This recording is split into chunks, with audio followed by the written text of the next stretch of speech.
Karate Kid? Kid. Huh, I'm 35.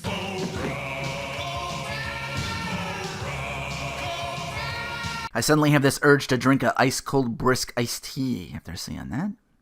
This movie 3 years after Part 2, Brisk iced tea 5 years after Part 2. But yeah, just 3 years later. It's almost the turn of the 80s here. We get a different opening montage to kick off my review of the 13% Rotten Tomato rated Karate Kid Part 3. Said flashback is all about John Kreese, super focused on him, because we had a lot of Part 1, a little bit of that Part 2 where he punches the glass, humiliates himself. So we now cut to as the words echo, that living is worse punishment than death. Kreese disgraced, just kind of probably a vagrant at this point, like he is now empty dojo, unpaid bills left and right. The next shot is him walking to a fancy house. Kreese asks the butler for the boss. And ladies and gentlemen, the savior of the movie, super rich mega douche and possible Captain Planet villain with his chemical waste dumpage, Terry Silver. Kreese giving up the keys to his dojo, saying he's done, he's broke, nowhere to go. Terry bucks him up, says, you saved my ass in the war. You're off to Tahiti. Out of movie conversation, I guess, happens. Already, Silver's like, I got revenge for Miyagi and this Daniel LaRusso. We're Cobra Kai, and Cobra Kai never dies. So Kreese is off into the airport. At the other door, just so happens Miyagi and Daniel back from Okinawa. A lot of bad news. Dark clouds starting to already hang over these guys. Work's being done back at the old Reseda apartment. Owner has sold the place, so that means Miyagi's out of a job. Ma LaRusso in the movie for a little while over the phone, taking care of a sick relative.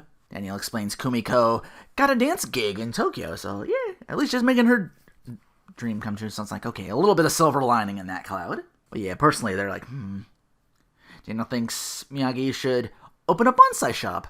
Miyagi used most of his money helping Okinawa rebuild, so he's strapped.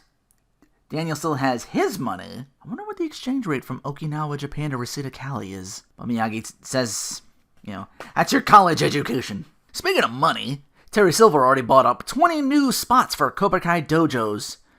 Yeah, he's talking the whole valley. Kreese vacated up back in Tahiti with hula girls. I'm gonna devote all my time to revenge, like clear my skin. Oh my god. Oh, it's so beautiful just watching this. Yeah, my plan to have Daniel practically beg me to teach him. I'm going to teach him pain and fear. The whole time he's going to thank me for it, because I'm going to build his ass up just to bring him down again. I'm like, oh my god, this is beautiful. I'm going to hurt that old man through him. And then he's going to go to defend that All-Valley Karate Championship, and he'll be humiliated in front of millions. By the time he's done, he'll be destroyed inside and out. Kreese just asks, make his knuckles bleed. Oh, he remembers. But yeah, clear my schedule for the next few weeks. Revenge. So already deep in the whole Saturday morning cartoon villainy. Even down to the smoking the finest Cuban cigars. As he checks up on karate's bad boy and lesser antagonist in Mike Barnes. Back with Daniel and Miyagi. Daniel's convinced and wants Miyagi to have his dream. He's given him the money that Miyagi wanted him to use for college. So Miyagi looks over the dude and is like, something's missing. Your name next to mine, partner. Mike Barnes gets his invite to Silver's penthouse. Gets him set up with hired goons, Snake and Dennis. Dennis does the training, Snake does the heavy goonery. Barnes even negotiating 50% ownership on all dojos for agreeing to personally beat LaRusso in this tournament. But no price too great for Terry Silver. Back to Miyagi, who brings in this super real wild bonsai that's worth a few thousand. Had it planted in a mountain range called the Devil's Cauldron, while teaching Daniel kata. More roots of Miyagi-Do karate to teach Daniel. Back at the not quite finished bonsai shop, Daniel tells Miyagi, hey, there's this new rule of the latest All-Valley Karate tournament. since I'm defending champ, I only gotta fight once. I only gotta defend my title. Miyagi wants his karate for defense of life or honor, not a trophy. Daniel across the street meets new possible girlfriend for this movie, Jessica Andrews, so that's quickly quashed. She works at the pottery place. Daniel decides, maybe you can make some pots with this embossed bonsai tree on the front of him for our shop. Dan is confused that Miyagi, he left to do this, came back here, like, maybe give him some time, maybe he'll change his mind about the signing off the karate tournament. Miyagi says, take match to it. Watch confusion disappear with the smoke. At night, Terry Silver gets his sneak on, and he gets details on Miyagi's war records, this and that, overhearing conversations. He's got to hide quick, though, because here comes Daniel. About to go on his, not date, I guess, with Jessica. I mean, they're just hanging out, and she later reveals she's got a boyfriend at home that was an ex, but they kind of talk things out, so they're kind of the are they, aren't they, and she's headed back to Columbus, Ohio in the next 2 months, so Dan agrees, just keep it friendly. But yeah, Dan's already burned the letter saying, you know what? I want my karate and your karate to mean something. You're right. Get that doubt out of there. Get that off my mind, so I don't have to worry about it. No harm, no foul. And that smoke goes up in the little chimney of their place. Silver Claws! So he's got that information as well. So Daniel and Jessica have their, make the day of it at least, if we, just hang out, get to know your business partner, basically, to help not your business partner, but like your, kind of a sort of co-worker. I mean, she's making the pots for you. Even showcases to Jessica how karate can be done with just the basic movements, like the menial motions. Like, okay, show me how you make the clay pot. Okay, you do it like this, like kind of curve it around. He's like, all right, I'm a mugger, I'm gonna grab you. You move your motion in like here, grab the arm, just throw it back. Yeah. Show me mold the clay. Basically, I'm like, oh, that's a really neat scene actually. Daniel's coming up already. Snake and Barnes show up uninvited and try to strong-arm Daniel into reconsidering entering the tournament. Yeah, words travels fast in Camp Silver. So he'd know. Mike being all business, he's like, I got money to make. I'm about to go toe-to-toe, and Snake says, no. Not here. Don't beat him up yet, we got more movie to do. In the morning, more kata practice. Terry Silver begins a more direct infiltration, introducing himself as a Cobra Kai, while personally, I want to apologize for my friend Kreese's actions in the tournament. Came from Korea to help Kreese find balance, albeit too late. Had to bury Kreese last week. Cardiac arrest. War changed him. He wasn't always like this. Miyagi, being a war veteran, understands this all too well. Offers his condolences. Daniel as well. Terry leaves thanking Miyagi. More friend stuff between Dan and Jess gets interrupted. Now with Dennis and Snake, who get their shit rocked. You ain't karate guys. You're hired goons. You're forever gonna be jobber foes in any martial arts flick. That's just how it is. Like, even with a gun in hand, you're probably not gonna do it. It's like, oh, you ain't ninja karate. My question is, where did Silver get hired goons to be like college kids or whatever these are supposed to be? I don't know. Again, with that whole real Ralph Macchio actually being older than Thomas Ian Griffith's Terry Silver. Who can say? Miyagi arrives to save the day, and poor Jess even takes a kick just for sticking up for Daniel. I'm like, damn. So Daniel's fuming at this. We can rebuild the shop, the stock at least, or not. They hit the stock too. Miyagi calmly is like, I'm gonna go fishing. Daniel's had enough. He's getting the cops on this. And in the morning, to check on the Devil's Cauldron bonsai, Daniel tells Jess the ironclad rule of Streets of Rage. Always trust your fists. Police will never help you. He explains the application. They pretty much blow him off.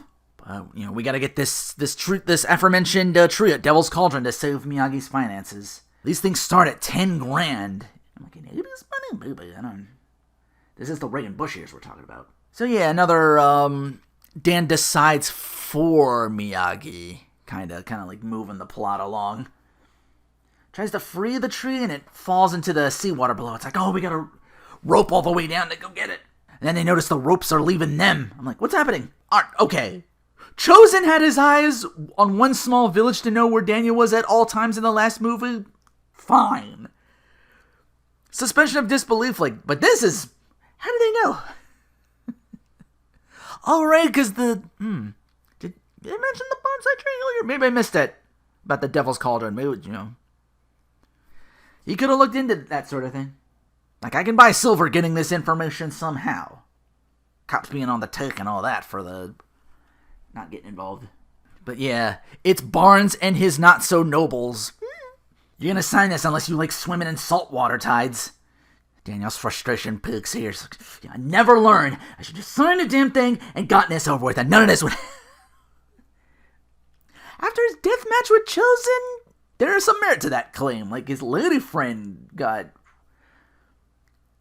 Like, he didn't want her involved. Damn. So it's just guilt and frustration and just finally boiling over. But he's also going against Miyagi's wishes, so I think that might be part of that as well. It's just... Sign the damn application. Throw the rope and pull us up here. They get that for they pull us up and cruelly ask for the tree, and Barnes snap. So Daniel's got to rush the tree back to Miyagi ASAP, arrives to learn, oh, we got more bonsai trees. Only thing is, Miyagi had to sell his pickup truck to do that. To, get stock back in his shop. Daniel reveals the whys of him. I signed up to compete in this tournament.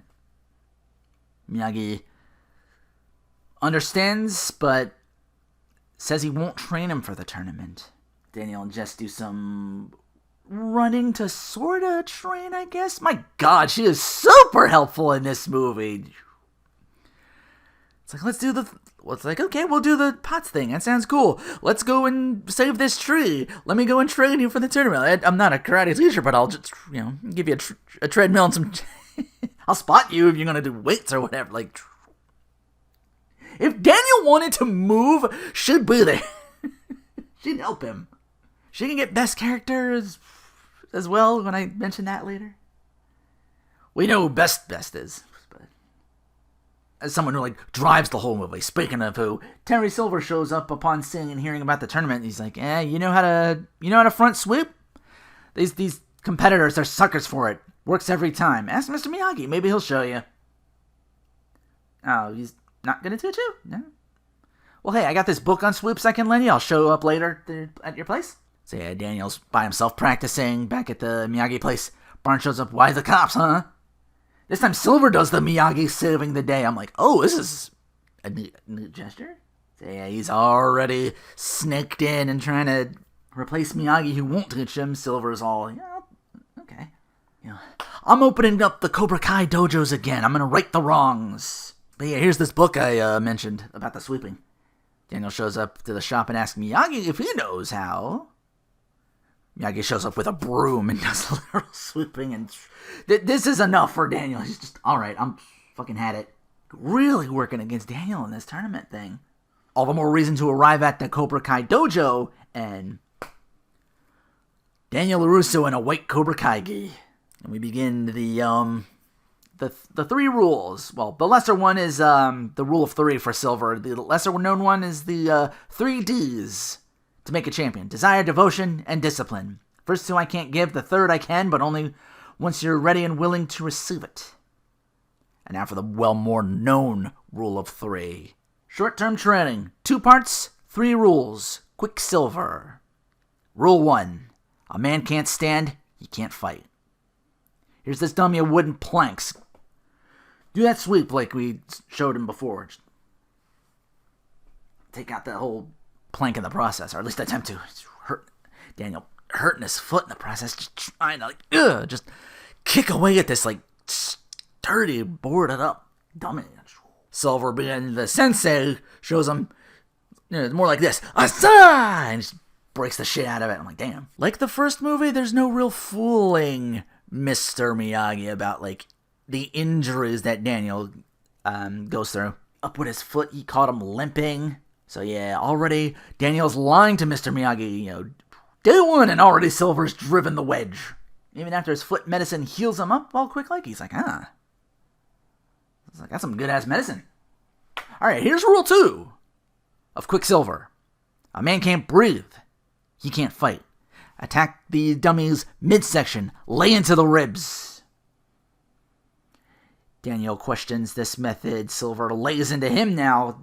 Kind of guilt trip like, oh, you think you can rely on that crane crap? It's this shot of the movie. I can't believe I worked the crane in all three of these reviews. Oh, fantastic. Sorry, kudos for me on that. I don't know how I'm going to do it for the rest of the actual TV series. I think Miguel does it once in the tournament, and that's only this. No, Daniel does it. I'm not going to have it for every. I'm going to have to think of something else. So yeah, it's going to be the end of an era of that. I got you the hat trick. You think you can rely on that crane crap? Dan's like, yeah, it worked in the last tournament. Whew, if only Silver had eyes and ears in Okinawa. Would have loved a real, quick, wow, wow, wow, wow, wow. The Doug flashback gets all diddly-doo, diddly-doo, diddly-doo. Shot of Chosen just, block that shit. Real huge guilt trips. Spins the head of the dummy around to reveal that, poster of the black and white headshot of Karate's bad boy Barnes. This is enough for Daniel to start elbowing away at it. And now Daniel's stealing the medicine to fix his elbow because he doesn't want to let Miyagi in on anything. But again, he knows something up, and Daniel's like, it doesn't concern you. It doesn't worry about it, all right? I get teary-eyed at this. I'm like, those are my student/son back at the dojo. Time for rule 3 of Quicksilver. A man can't see. He can't fight. Blow to the head. Make him tear up and choke on his nose blood. So Daniel, tries to prep up Daniel. He starts punching the board. Bam, bam, bam. His fist all bloodied up. It's like, oh, Terry sees it. Oh, blood? Make believe it's his. Finally gets him to the Cobra Kai way of striking first, striking hard, no mercy, and wham! Starts just actually does what Silver did before and breaks the. So yeah, kind of a darker turn of how Daniel very quickly learns. This comes to a head as Silver spies on Daniel at the nightclub, taking Jess on one more night out before she heads back home. Silver pulls a distraction, hires, hey, this guy at the club who just got dumped. He's like, hey, you want to make some money? Go drive a wedge between Dan and Jess over here. He's like, oh, hey, who's your friend? Let's go home with me tonight. Daniel, straight up, rule 3's this guy square in the face, busted nose, just like, what the hell are you doing? Daniel, we gotta go, cops coming. Scatter. Daniel already is like, oh man, Silver's like, you didn't even think, you just acted, wham, strike first, strike hard. So yeah, Daniel's like, oh dude, man, I gotta go back and apologize to the guy. So already feeling the guilt. Oh, he's ruined everything. He can't even face Miyagi right now. He goes to Chess and she kind of gets his head a little straighter. Telling him, Miyagi loves you. He's got faith in you. He told me himself. So that gives him the nerve to go back home. Tries to call the hospital. The guy's staying it for his busted nose. Everything you've taught me, I did the opposite. Miyagi, with his own silver lining to this dark cloud. That one bonsai tree from the mountain, I saved it. It survived due to its strong roots. Like you have, Daniel. And it's like, I gotta continue to make this right. I'm good with you, but, we patch things up, but, I gotta break this off with Terry Silver. This is not the way. So that night he shows up at the dojo, telling, Terry Silver, I'm not defending the title, but it's a trap! Bad boy greets him. Terry reveals, oh, you fight one night or every night for the rest of your life. And then we get the crease jump scare. Ah! Scream. Twice in one movie, Miyagi arrives to save Daniel. It's not even like a group of guys this time for the most part. It's one-on-one. While the sensei's just reveling in this misery. Miyagi swats away Barnes. Well, that's that power level scaled, I figured.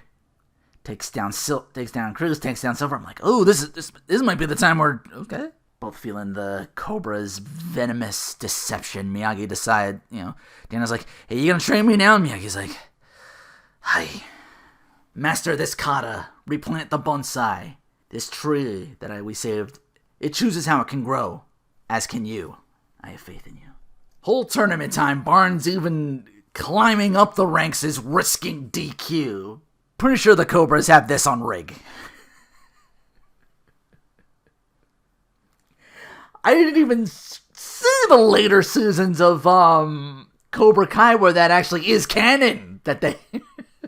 Spoilers.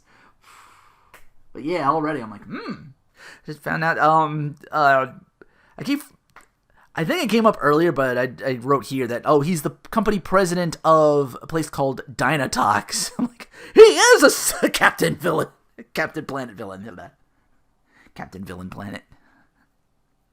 You'll pay for this, Captain Planet. Whoa. No. Time to defang these cobras. Where's the pun at? That's how we get it. You're thankful you're not pulling that shit on the, Funny or Die, Captain Planet.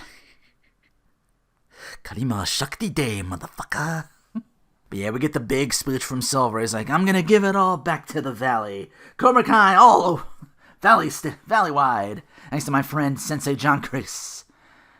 Crowd's not buying it. It's a little mixed reaction, in all honesty. I'm like, yeah, they're not fooled. Like, probably some of those guys I'm like, yeah, we remember 3 years ago, this John Cruz. I'm like, Speech over privately tells Barnes the game plan, pain and suffering.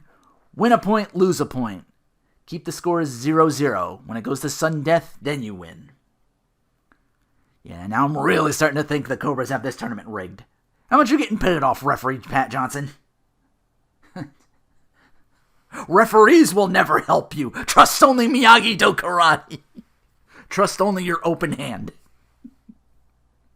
I just remember last Olympics, there was a guy who won because he got kicked right in the face on a taekwondo. I assume only legal contact is like below neck, above waist. Like it's all midsection. But yeah, I think he won the gold or something like that too, based off. I'm like, oh wow, really? Shit. Were there accidental? I don't know if it was accidental. I don't know. But yeah, the crowd's all the crowd's all behind Daniel. It's like a defending champion, yay! Barnes in more clear intent violation.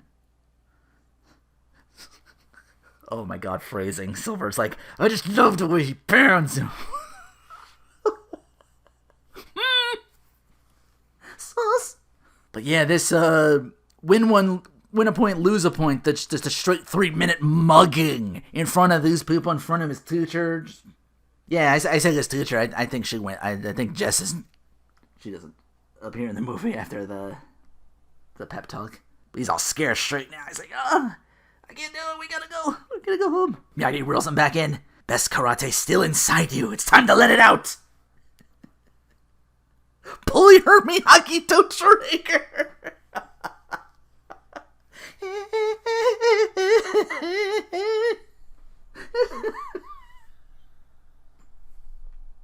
Oh my god, Barnes is a madman screaming like, get the fuck up! Get up! Get on that line, LaRusso! Get on that line! Your karate's a joke and your teacher ain't shit! Wow! Miyagi-Do whack! Cobra Kai tight as fuck! Daniel rises up, kata, judo flip. Gets the sudden death point and retains his championship. Crowd throwing back all the free Cobra Kai t-shirts they handed it back at Silver and his crew. Movie over. Do I even need to say who the best character is? I threw Jess in here as like silver medal. But yeah. Like, say what you will about One Note Barnes. Silver is the villain in this movie. Like, he hurt Daniel more than anything Johnny Chosen and Barnes hit him with combined. The Heart Osborne. He used Daniel, manipulated him, and tried to turn him into what Miyagi always hoped Daniel would never become. You know, no such thing as a bad student and only bad teacher. And you can even say this movie's a bit of a retread in itself from the first movie. Bit and piece-wise, and yeah, you're right on that. Silver's in here. He got Daniel to adopt the Cobra Kai way of things for a time, and it nearly broke him. His ties to his friend on her last night before she leaves to go back home, and a wedge between student and sensei. And they're more than that even.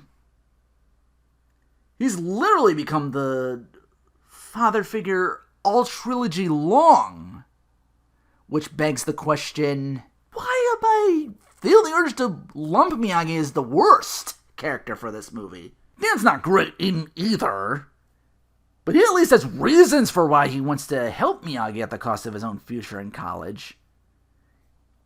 He just wants to defend the title. We wouldn't even have a movie if Miyagi just agreed to train him. Like, I get the stance, but then again, he didn't know about the deception until he arrived to save Danny. I'm sure he was as surprised to see Kreese alive and well as Daniel was. That I get. But his business is falling apart. Miyagi's just... Why didn't Miyagi think to go to the police? Maybe he knew. I don't know. He's the owner. Like, he's the one that got robbed and his stuff busted. But we see Terry talking to his secretary about bribing this judge here for, like, dumping the illegal waste and this and that. So, like I said, it's safe to assume the cops are in on the tug. Miyagi, in his own way, just, to me, came off a bit stubborn to how Daniel handled things. And never gave another reason. When things escalated and his last tree got split by Barnes and he had to sell his own truck to get new trees. Can't be so damn passive and did, Danielson. But yeah, retread, that's the power off moment. Just the act of dealing with Barnes to sign the papers. We could have cut it. We could have had this movie maybe like 20 minutes, 30 minutes shorter. And even lamenting his own stupidity, like, I should have just done this and just wouldn't have gotten hit. Good luck explaining that to the boyfriend back home, by the way. God.